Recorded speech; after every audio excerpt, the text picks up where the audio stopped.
Hello everyone. तो अपने पिछले वीडियो में हम स्टमक के बारे में, उसकी anatomy, function of stomach, gastric juice के बारे में पढ़ चुके हैं, उसके फंक्शंस पढ़ चुके हैं। अब हम इसमें समझने की कोशिश करेंगे secretions of gastric juice. Secretions of gastric juice. तो गैस्ट्रिक जूस का सिक्रीशन क्या क्या है और उसके क्या क्या कंपोनेंट हैं उसको डिटेल में देखते हैं। तो गैस्ट्रिक जूस में आपको पता है सबसे पहले क्या निकलता है, पेप्सिनोजन होता है मेन, है ना। तो पेप्सिनोजन का क्या रोल है जरा देखते हैं। तो pepsinogen is synthesised by amino acids in the ribosomes attached to the endoplasmic reticulum in the chief cell. तो चीफ सेल के एंडोप्लाज्मिक रेटिकुलम में जो राइबोसोम अटैच होते हैं वहां पर पेप्सिनोजन बनता है। पेप्सिनोजन कैसी फॉर्म है? इनएक्टिव फॉर्म है, ये याद रखना है ना, पेप्सिन एक्टिव फॉर्म है। Pepsinogen molecules are packed into zymogens granules by Golgi apparatus।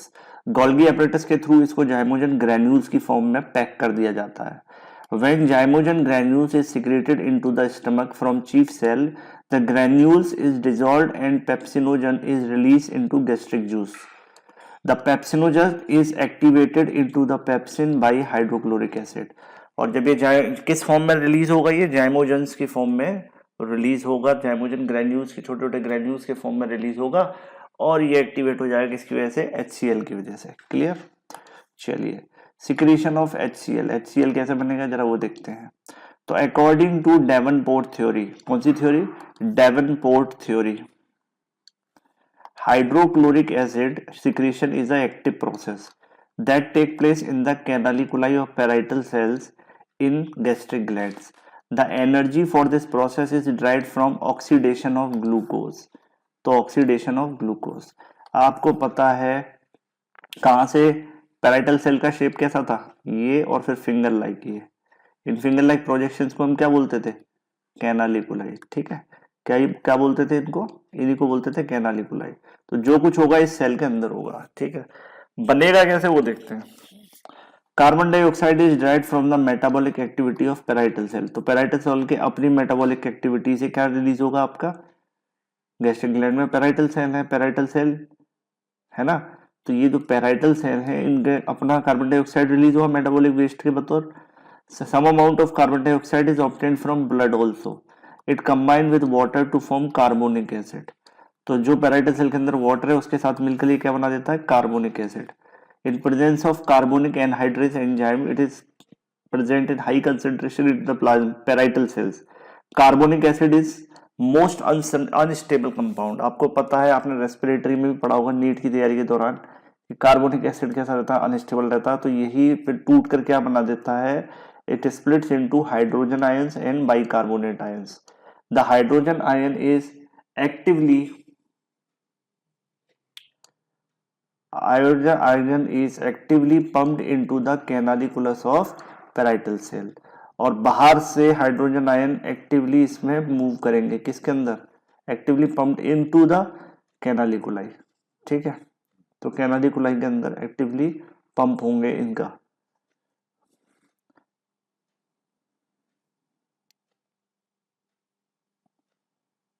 नहीं, सॉरी, इस लाइन का मतलब ये नहीं है। इस लाइन का मतलब है कैनालिकुलस है, ये कैनालिकुलाई नहीं है। इस पॉइंट को दोबारा समझे, देखिए। तो इनके कैनालिकुलाई के बीच में जो स्पेस है ना, ये समझिए, ये जैसे ये तो ये तो कैनालिकुलाई हो गया। और इसके बीच में ये जो स्पेस है ना, ये जो स्पेस है, इसके बीच में एक्टिवली क्या रिलीज होगा? Hydrogen ion. ये पॉइंट याद रखना आपको, इन स्पेस के बीच में, जिसको कैनालिकुलस बोल रहे हैं। ठीक है, तो यहां पर लाइन में गलती हो गई। The hydrogen ion is actively pumped into the canaliculus of parietal cell. Simultaneously the chloride is also pumped into the canaliculus actively. The chloride is derived from the sodium chloride in the blood। Now the hydrogen ion combine with the chloride to form hydrochloric acid। अब आपको पता है इधर से H ion release हो गया है ना, इसके H2CO3 के टूटने से, और इधर NaCl के टूटने से क्लोराइड आयन, और दोनों के दोनों कहाँ आ गए? कैनालिकुलस में, यानी सेल से बाहर, पैराइटल सेल से बाहर के स्पेस में। ठीक है, अब ये दोनों मिलकर क्या बन जाएंगे? Hydrochloric acid. To compensate the loss of chloride ions, the bicarbonate ions from the parietal cell enters into the blood and combine with the sodium to form sodium bicarbonate. Thus the entire process is summarized in figure 38.4. तो overall हमारा क्या use हुआ था substrate में, CO2 मिला था, H2O मिला था, है ना। देखिए यहाँ पे क्या है, CO2, H2O और NaCl, इन तीनों के मिलने से बना था आपका HCl, और क्या मिला था, NaHCO3। ये दो कंपाउंड बने थे। देखिए इस डायग्राम में ये दे भी रखा है, secretion of hydrochloric acid from parietal cell. तो शुरुआत कहाँ से हुई थी, ध्यान से सुनिएगा। ब्लड में से थोड़ा बहुत CO2 आ गया इसके अंदर, और थोड़ा बहुत CO2 इसका अपने पास था। इस पेराइटल सेल, ग्रे कलर का ये जो सी शेप्ड सेल है, इसको बोलते हैं पेराइटल सेल, और इसके बीच में ये जो स्पेस है इसको बोलते हैं कैनालिकुलस। ठीक है, तो इसके अंदर और बाहर से दोनों तरफ से CO2 आया, CO2 H2O के साथ मिक्स होकर क्या बनाया बेटा, कार्बोनिक एनहाइड्रेस की प्रेजेंस में ये एंजाइम बहुत जरूरी है, इससे बना H2CO3, जबकि ये कैसा अनस्टेबल है, यानी ये बहुत जल्दी टूट जाएगा। क्या बन जाएगा, HCO3 माइनस, यानी बाइकार्बोनेट आयन और H आयन। अभी H आयन एक्टिवली बाहर निकल जाएंगे, ये एक्सचेंज यहाँ हो गया, SU3 यहाँ इकट्ठा हो रहा है। अब क्या होगा, यहाँ पे अंदर की बफर सिस्टम को मेंटेन कराने के लिए जो NaCl है वो डिसोसिएट हो जाएगा एक्स्ट्रा सेल्यूलर फ्लूइड में जो NaCl है, और अंदर क्या आ जाएंगे, क्लोराइड आयन। क्लोराइड आयन के अंदर आते ही ये कहाँ भाग जाएगा, SU3 बाहर। ये तो आपने रेस्पिरेटरी में भी सुना होगा, क्लोराइड शिफ्ट, और वो सेम उसी तरीके का फंक्शन होता है। ये SU3 बाहर चला गया, और इस NaCl में से जो Cl छोड़कर इसमें अंदर गया था, इसने Na के साथ बॉन्ड बनाकर क्या बना दिया, NaHCO3। ठीक है, और ये क्लोराइड है, ज्यादा देर रुकेगा नहीं, ये भी यहाँ से पास होकर एक्टिवली कहाँ निकल जाएगा, कैनालिकुलस में। यहाँ पर H प्लस और क्लोराइड माइनस मिलकर बना देंगे HCl एसिड। तो ये होता है HCl बनने का तरीका। ठीक है, factors stimulating the secretion of hydrochloric acid. कौन कौन से फैक्टर हैं जो स्टिमुलेट कराते हैं, number 1 gastrin, histamine and vagal stimulation. ठीक है, यानी गैस्ट्रिन हार्मोन की वजह से स्टिमुलेट होगा HCl का सिक्रीशन, हिस्टामिन की वजह से हो सकता है, और वेगस नर्व के स्टिमुलस से। ठीक है, वेगस नर्व का क्या कंट्रोल है, ये आपको पता है, ये शुरुआत के फर्स्ट लेक्चर में बताया गया था डाइजेस्टिव के में, किस तरीके से इंटेस्टाइन क्या कहते हैं कंट्रोल होती है, न्यूरल कंट्रोल क्या रहता है ना।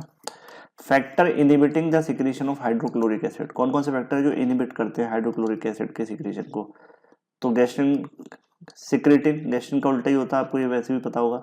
गैस्ट्रिक इनहिबिटरी प्रोटीन, GIP जिसको बोलते हैं, क्या बोलते हैं, GIP हार्मोन की वजह से भी होता है ऐसा। और लास्ट है पेप्टाइड YY, है ना, पेप्टाइड YY। तो ये 3 हार्मोन्स की वजह से, ठीक है, ये आपको याद रखना है, 3 हार्मोन की वजह से इनहिबिटरी इफेक्ट होगा। ठीक है, और 3 सब्सटेंस थी, एक गैस्ट्रिन हार्मोन, एक हिस्टामिन सब्सटेंस, या उसको हार्मोन बोल लो, और या वेगस नर्व का स्टिमुलेशन। ठीक है, इस तरीके से। Regulation of gastric secretion. अब इसका सिक्रीशन रेगुलेट कैसे होता है कि कितना रिलीज होना चाहिए, तो regulation of gastric secretion and intestinal secretion is studied by some experimental procedure. इसको हमने रेगुलेशन को कैसे पता किया, कुछ एक्सपेरिमेंट करा के। उन एक्सपेरिमेंटरों के नाम काफी फेमस है, जरा देख लेते हैं कि उस एक्सपेरिमेंट में हमने क्या क्या किया।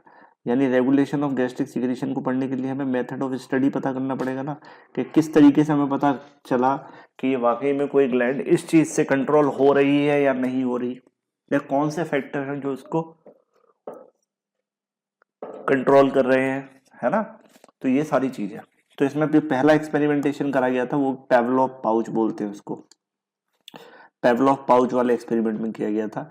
पेवलोव पाउच क्या है, तो Pavlov pouch is a small part of stomach that is incompletely separated from the main portion and made into small bag like pouch. Pavlov pouch was designed by Russian scientist Pavlov in a dog during his studies in the conditioned reflex. और ये कब किया गया था, जब Russian scientist पेवलोव किस पे काम कर रहा था, कंडीशनल रिफ्लेक्स डॉग के अंदर, अनकंडीशनल नहीं, conditional reflex.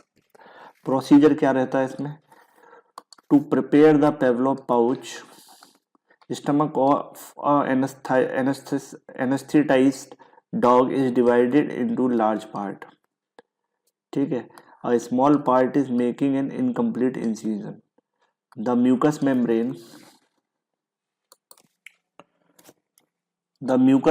is completely divided. a a small part of vascular cord called isthmus is retained. Isthmus connect the two parts. The cut edge of the major portion is stitched. A smaller part is also stitched, leaving a small outlet.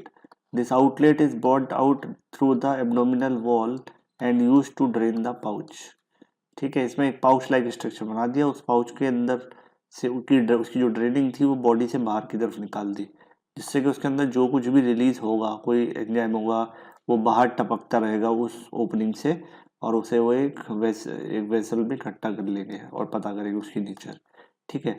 Nerve supply of Pavlov pouch, तो Pavlov pouch receive parasympathetic या vagus nerve supply nerve fibres from stomach and sympathetic fibres through the blood vessels. तो इसको पेवलोव pouch को दोनों तरीके की nerve supply दी गई, दी क्या गई, उसके वो उसी पोर्शन से कट करके निकाला गया, तो उसमें दोनों तरीके की नर्व सप्लाई थी। पैरासिम्पैथेटिक नर्व सप्लाई थी वेगस नर्व की तरफ से, है ना, और सिंपैथेटिक फाइबर्स क्या हो गया गले में यार, sympathetic fibres through blood vessels. ठीक है, सिंपैथेटिक फाइबर कंट्रोल कहाँ होता है, जो उसके ब्लड वेसल्स थी उसकी वॉल में, उनके थ्रू से सिंपैथेटिक फाइबर्स की सप्लाई भी मिली हुई थी। यूज ऑफ पेवलोव पाउच, तो Pavlov pouch is used to demonstrate the different phase of gastric secretion, particularly the cephalic phase, and used to demonstrate the role of vagus nerve in cephalic phase।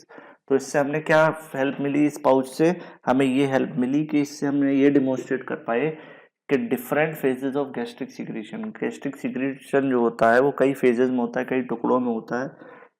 ठीक है, इसमें particularly cephalic phase में क्या होता है और उसमें vagus nerve का क्या यूज है। ठीक है, ये दो चीजें हमें इससे पता चलती हैं। नेक्स्ट अगला क्या है, हाइडिन हेन पाउच। हिडन हेन भी बोलते हैं कुछ लोग, हाइडिन भी बोलते हैं। ठीक है, हिडन हेन और Heidenhain pouch is a modified Pavlov pouch. ये क्या है, मॉडिफिकेशन है उसका। इट इज कंप्लीटली सेपरेटेड, वो क्या था, पार्टली सेपरेटेड था, जुड़ा रहता था मेन बॉडी से। It is completely separated from the main portion of the stomach by cutting off the stomach without damaging blood vessels, so the blood vessels are intact. Thus, hidden hand pouch does not have parasympathetic supply। अब इसके पास कौन C supply नहीं होगी, parasympathetic नहीं होगी। Blood vessel तो है यानी सिंपैथेटिक तो रहेगी, लेकिन पैरासिम्पैथेटिक नहीं रहेगी क्योंकि पूरी वॉल इसमें कट कर दी गई है। ठीक है, but the sympathetic fibres remain intact through the blood vessel. तो दोनों में फर्क समझ आ गया, पेवलोव में और हाइडन हेन। हाइडन हेन में क्या है, हाइडन हेन में पैरासिम्पैथेटिक नर्व सप्लाई नहीं मिलेगी उस पाउच में। यूज क्या है इसके, Heidenhain pouch is useful to demonstrate the role of sympathetic nerve and hormonal regulation of gastric secretion after vagotomy या कटिंग ऑफ वेगस नर्व। तो इससे हम ये डेमोन्स्ट्रेट कर सकते हैं कि सिंपैथेटिक नर्व का क्या रोल है हमारे स्टमक के ऊपर, और कौन कौन से हार्मोन्स रेगुलेट करते हैं गैस्ट्रिक सिक्रीशंस को after the cutting of vagus nerve. ठीक है, ये देखिए, इसमें देख रहा है आपको, ये स्टमक है और ये है पेवलोव पाउच, ये अलग से बना दिया ना इसमें, इसी में वॉल को काट के दोनों तरफ से ये एक अलग पाउच बना दिया, ये इसके अंदर की म्यूकस मेम्ब्रेन होगी। ठीक है, तो इस तरीके का दिखता है ये पेवलोव पाउच, और इसको यहाँ पर किसी बर्तन में, नीचे यहाँ बर्तन लगा दिया। ठीक है, यहाँ से ये ड्रिप करेगा, जो कुछ भी बनेगा प्रोडक्ट इस बर्तन में इकट्ठा होता रहेगा। Clear. Next, Bickel pouch.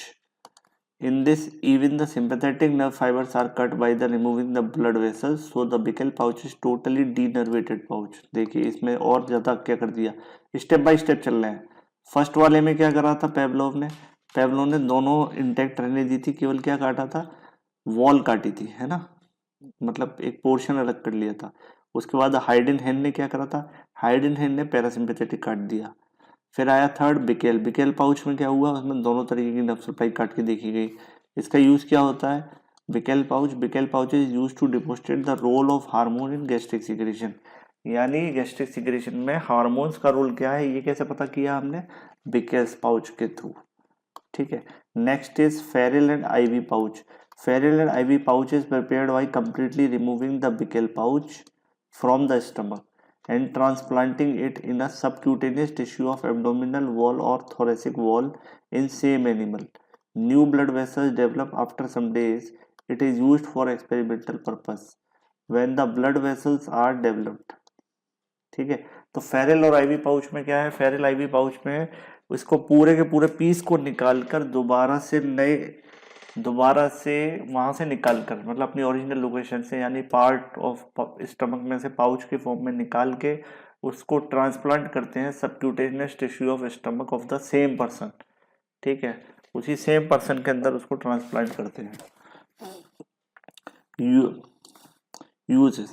Feral pouch is useful to study the role of hormone during gastric and intestinal phase of gastric secretion.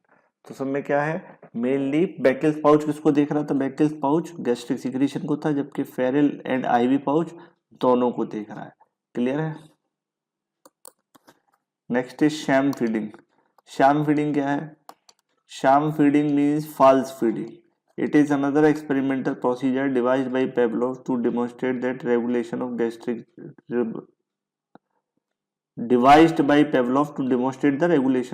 secretion। Gastric secretion को रेगुलेट करने के लिए बनाया गया था ये भी। ठीक है, शैम फीडिंग, इसमें क्या करते थे, a hole is made in the neck of anaesthesia dog, oesophagus is transferred, cutting and cut ends are drawn out through the hole in the stomach. सही है। When the dog eats food it become out through the cut end and esophagus, but the dog has to satisfaction of eating and food, hence it is called sham feeding। ठीक है, यानी खाना कुत्ते के मुंह में नहीं आ रहा, उससे पहले ही आपने बाईपास कर दिया। समझ आ रही है बात, मतलब ऐसे समझिए कि ये एक डॉग है,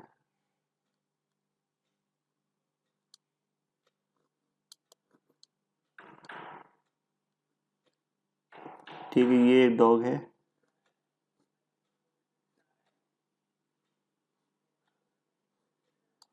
आपने क्या करा, इसकी GIT,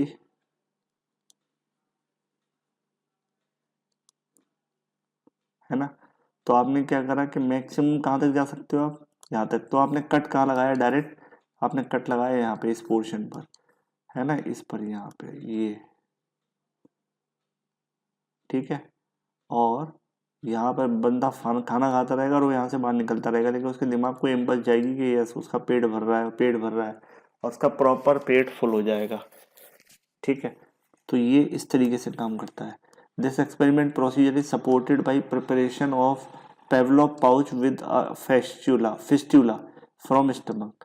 the fistula appears to be exterior in the same, it is used to observe the gastric secretion. The animal is used for experimental purpose after a week when healing is completed। यहाँ तक clear है। ये सारे के सारे कोई इनमें से कोई नहीं पूछा जाता, बस आपको एक जनरल आइडिया होना चाहिए क्या होता है इसमें, क्वेश्चन कोई नहीं आता इसमें से एग्जाम में। Advantage of sham feeding. Sham feeding is useful to demonstrate the secretion of gastric juice by cephalic phase. Sham feeding is the useful to demonstrate the gastric secretion of gastric juice during cephalic phase. Cephalic phase में gastric juice को secrete कराना इसका काम है। In the same animal after vagotomy, sham feeding does not induce gastric secretion. It proves that role of gastric nerve decrease during the cephalic phase। तो ये यहाँ पर देखने वाली बात है। ठीक है, एडवांटेज शैम फीडिंग के क्या है कि ये डेमोन्स्ट्रेट के काम आता है कि secretion of gastric juice during the cephalic phase कितना है, कैसे है। In the same animal after vagotomy, sham feeding does not induce gastric secretion। It proves the role of vagus nerve during cephalic phase। ठीक है, तो हमारे पास कौन सी nerve है, वेगस नर्व है। ठीक है, उसकी वजह से ये सारी चीजें कंट्रोल हुई, जिनमें वेगोटोमी हो जाती है, यानी नर्व को काट के अलग निकाल दिया जाता है, तो उनके साथ ये सारी दिक्कतें आती हैं, स्पेशली सिफेलिक फेज में। सिफेलिक फेज में कौन कौन से फेज है अभी डिटेल में डिस्कस करने वाले हैं हम इसी वीडियो में आगे। ठीक है, next is phases of gastric secretion.